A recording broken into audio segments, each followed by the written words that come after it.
like strategy is way out here and it's super gray. And then through all that rigor and research and sort of pressure testing to get down to this like very set of like concise fundamentals. And then we squeeze it through this little area and then brand expression goes poof, and it goes back out again. And that's where activation and sort of being able to sort of bring life and build on a brand so it never becomes stagnant, but it never loses relevancy. Everything was inspired with the idea that this person, you trust his taste.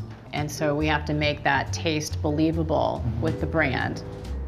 With helping to bring the client along, we take them through a little bit of an education on the components of an identity system.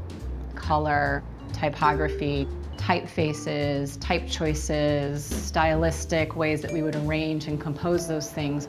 And all of it kept laddering back to the qualities of, this is a person with these type of qualities who hangs out in New York. He's part of the garment district. The architecture is very Art Deco. And so it sort of became our foundation. And all of the decisions that were made kind of layered on that. Why somebody chooses to do a monogram versus a logo mark can often have a lot to do with the strategy or even just some of the business decisions of how they want to go to market. I think one thing about the monogram is that that really is part of the language of fashion in particular that starts to speak to something more bespoke, something more premium, something more kind of mysterious and abstracted.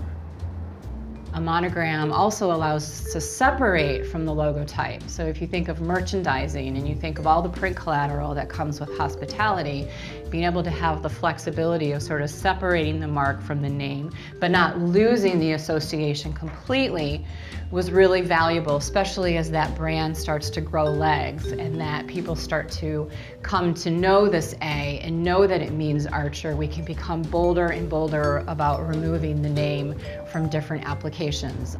Photography was really important too in terms of creating some of the visual expression for Archer. So we used a high contrast black and white treatment to expose some of the industrial nature of New York City and also to kind of speak to some of the luxury qualities of the hotel. There was a commitment made by the hotel to really celebrate New York. So while Archer was well-traveled, his home is New York. And there's a tremendous amount of pride about being in New York. The critique is such a critical component to helping arrive at when it's right, because you kind of have to go through like, do you think it's right? Then it's like, does your peers think it's right? Then do your client think it's right? Does the world think it's right? You have to prove yourself over and over and over and over and over again.